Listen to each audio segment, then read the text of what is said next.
بسم اللہ الرحمن الرحیم۔ عزیز طلبہ السلام علیکم۔ امید کرتی ہوں آپ خوش ہوں گے، بخیریت ہوں گے اور ایمان اور صحت کی بہترین حالت میں ہوں گے۔ بچوں، آج ہم کلاس 4 کی اردو کی کتاب سے نواں سبق پڑھیں گے، آتے ہیں جو کام دوسروں کے۔ ہم یہ سبق پڑھیں گے، سمجھیں گے اور اس کی مشقی سوالات کو حل بھی کریں گے۔ بچوں، سبق کا آغاز کرنے سے پہلے میں آپ کو یہ بتا دوں کہ آپ کے سبق کا عنوان علامہ اقبال کی ایک نظم سے لیا گیا ہے۔ یہ نظم ہے جگنو اور بچہ، اور یہ مکمل شعر ہے کہ ہیں لوگ وہی جہاں میں اچھے، آتے ہیں جو کام دوسروں کے۔ چلیے بچوں، سبق کی پڑھائی شروع کرتے ہیں۔ دیکھتے ہی دیکھتے کرونا وبا پوری دنیا میں پھیل گئی۔ ہمارا پیارا ملک پاکستان بھی اس کی لپیٹ میں آ گیا۔ مریضوں کی تعداد اتنی زیادہ ہو گئی کہ اسپتالوں میں تل دھرنے کی جگہ نہ رہی۔ وبا کو پھیلنے سے روکنے کے لیے حکومت نے اسکولوں کی چھٹیاں کر دیں اور تمام سرکاری اور نجی ادارے بند کر دیے۔ لوگ گھروں میں قید ہو کے رہ گئے۔ گلی کوچے ویران اور سڑکیں سنسان تھیں۔ بعض لوگوں کے گھروں میں کھانے پینے کا سامان ختم ہو گیا۔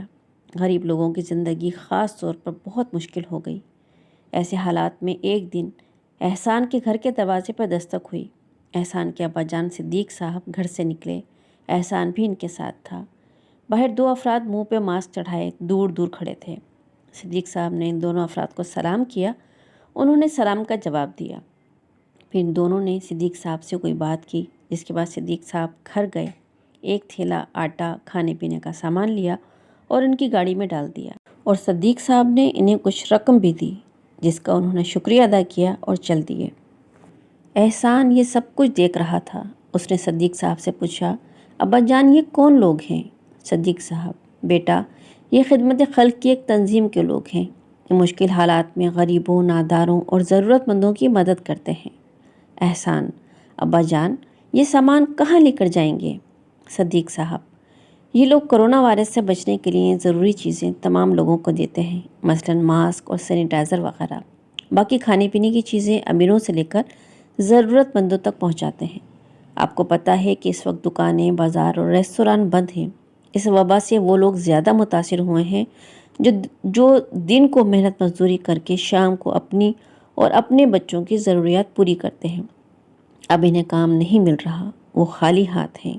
یہ لوگ ضرورت کی چیزیں ایسے لوگوں میں مفت تقسیم کرتے ہیں تاکہ ان کی ضروریات پوری ہو سکیں۔ احسان: ابا جان یہ لوگ صرف کھانے پینے کی چیزیں تقسیم کرتے ہیں؟ صدیق صاحب: بیٹا، ان لوگوں نے کرونا کے مریضوں کے علاج کے لیے خصوصی مراکز صحت بنائے ہیں، جہاں ڈاکٹر اور دیگر طبی عملہ اس وبا کا مقابلہ کرنے کے لیے مکمل حفاظتی سامان کے ساتھ موجود ہے۔ احسان: اچھا، تو یہ لوگ غریب اور مجبور لوگوں کی خدمت کرتے ہیں؟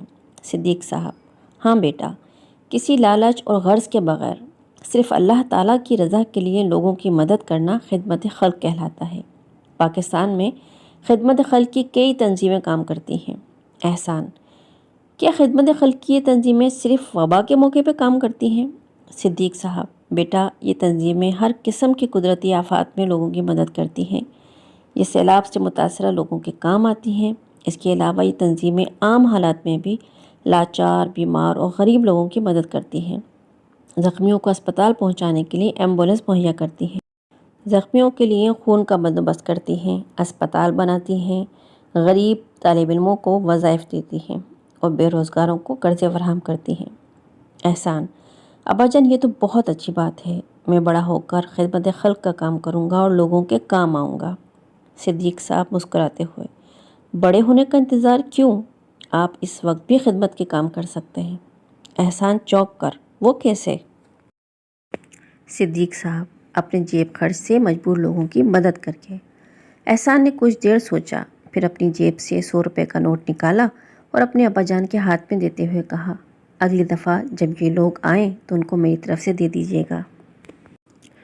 بچوں، اس سبق سے ہم نے یہ سیکھا کہ بہترین انسان وہ ہے جو دوسروں کے دکھ درد کو اپنا سمجھے اور دوسروں کے دکھ درد میں کام آئے، مصیبت کے وقت ان کی مدد کرے، اور اللہ تعالیٰ کی رضا کے لیے بغیر کسی غرض کے، صرف اللہ کی رضا کے لیے دوسروں کی مدد کرنا خدمت خلق کہلاتا ہے۔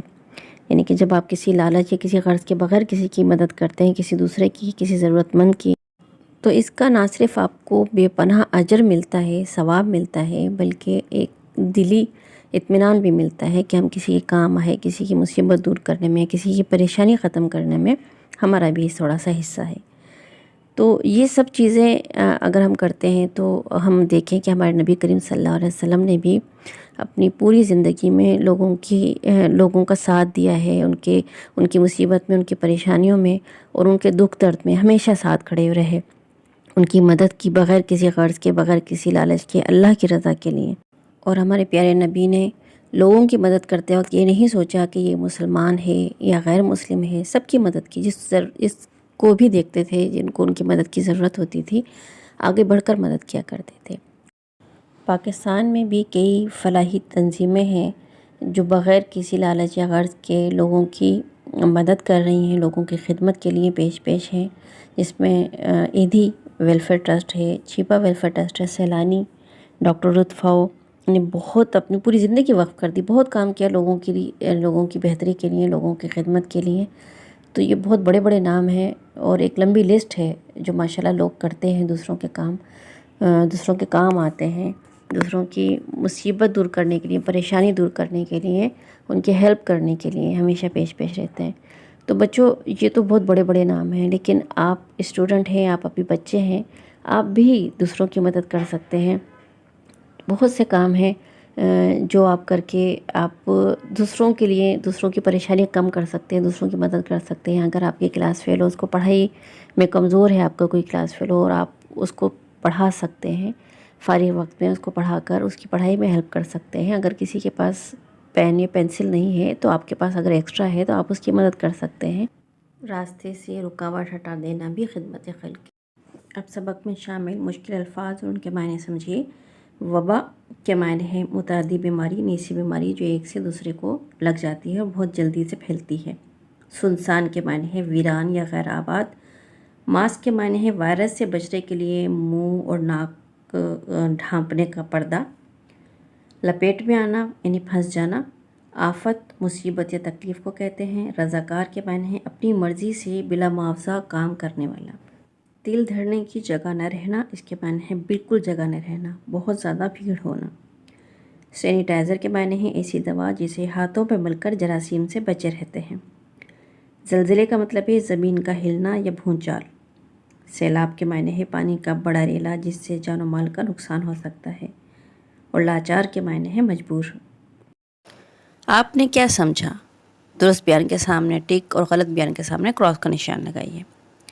پہلا ہے کہ صدیق صاحب نے رضاکاروں کو کھانے پینے کا سامان اور کچھ نقدی دی، جی یہ درست ہے، اس کے سامنے درست کا نشان لگا دیجئے۔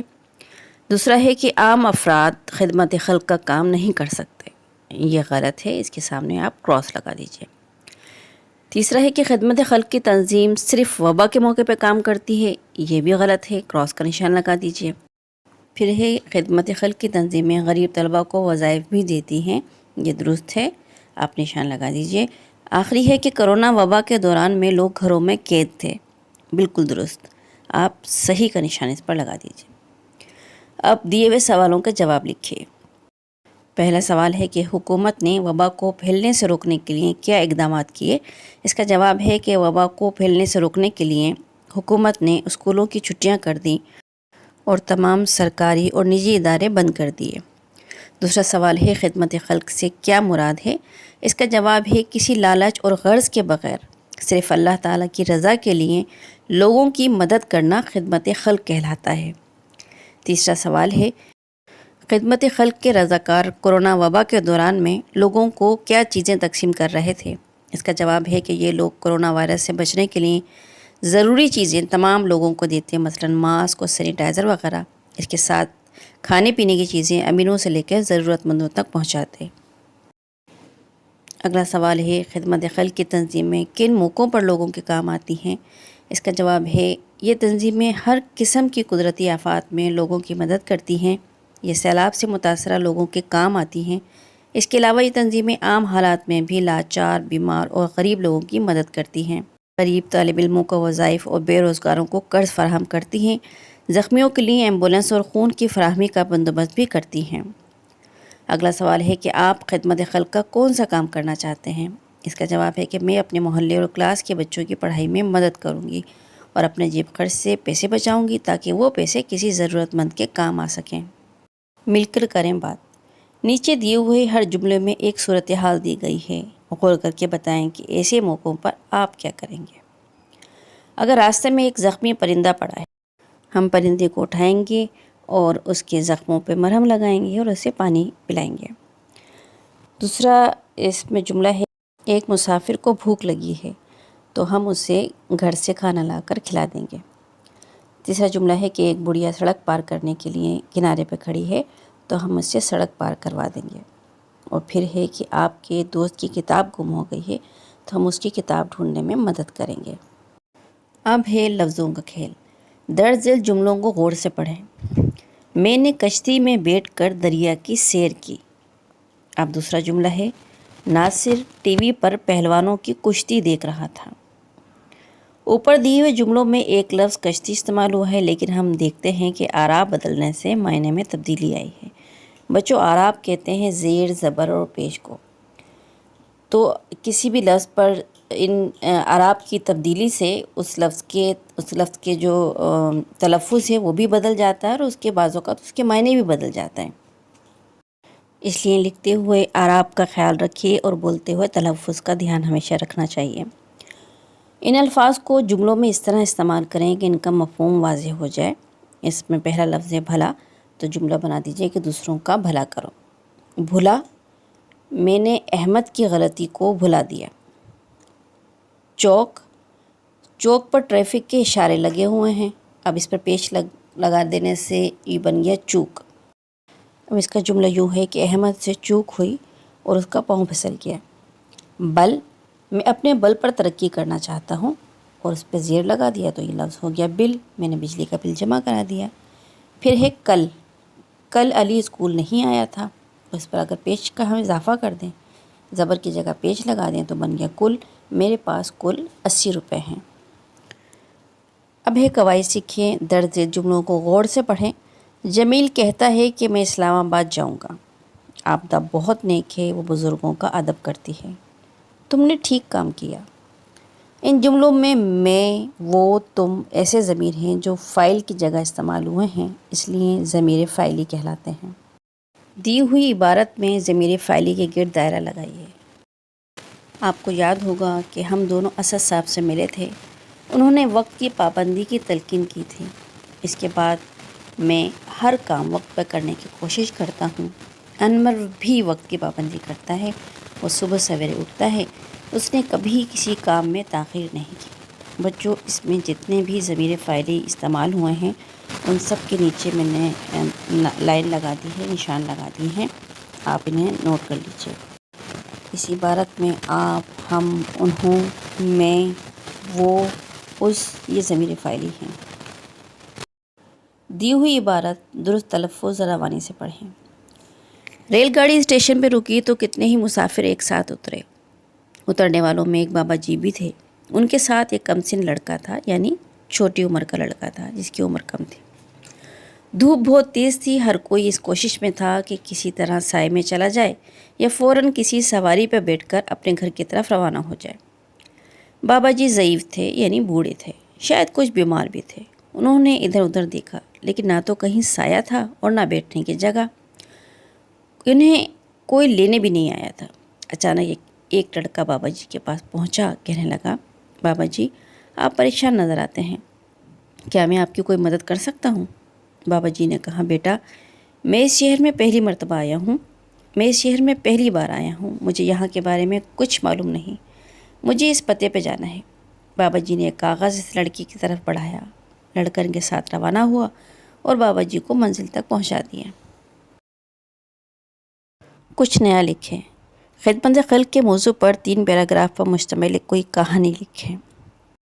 علی 4تھی کلاس میں پڑھتا تھا، وہ پڑھائی میں بہت اچھا تھا۔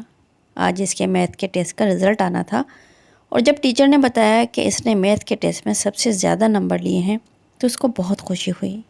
کلاس کے باقی بچوں کے نمبر بھی اچھے تھے، لیکن اس کا کلاس فیلو حسن تو فیل ہو گیا تھا۔ ٹیسٹ میں فیل ہونے پر ٹیچر نے حسن کو بہت ڈانٹا اور اسے محنت کرنے کو کہا۔ سب بچوں کے سامنے حسن کی انسلٹ ہوئی اور حسن کی آنکھوں میں آنسو آ گئے۔ یہ دیکھ کر علی کو بہت دکھ ہوا کہ سب بچے خوش ہیں لیکن حسن اداس ہے۔ چھٹی کے بعد جب علی گھر گیا اور اس نے اپنی امی کو اپنے میتھ کے ٹیسٹ میں حاصل کردہ نمبر بتائے تو اس کی امی بہت خوش ہوئیں۔ ساتھ ہی علی نے حسن کے رزلٹ کا ہی بتایا اور یہ بھی کہ حسن کی آنکھوں میں آنسو دیکھ کر مجھے بہت دکھ ہوا ہے۔ تو علی کی امی نے کہا کہ بیٹا، آپ پڑھائی میں حسن کی مدد کر سکتے ہو۔ اگر حسن کو میتھ سمجھ میں نہیں آ رہا یا وہ پڑھائی میں کمزور ہے تو آپ اس کی پڑھائی میں مدد کر دیجئے تاکہ وہ بھی خوش ہو سکے، اس کو بھی ٹیچر کی ڈانٹ نہ پڑے، یہ بھی ایک نیکی ہے۔ دوسرے دن علی نے حسن سے بات کی اور اس کو بریک کے ٹائم میں پڑھانا شروع کر دیا۔ جو سوال حسن کو سمجھ میں نہیں آ رہے تھے وہ علی نے دوبارہ سے سمجھائے۔ ایک ہفتے بعد جب دوبارہ میتھ کا ٹیسٹ ہوا تو حسن کے نمبر بھی بہت اچھے تھے۔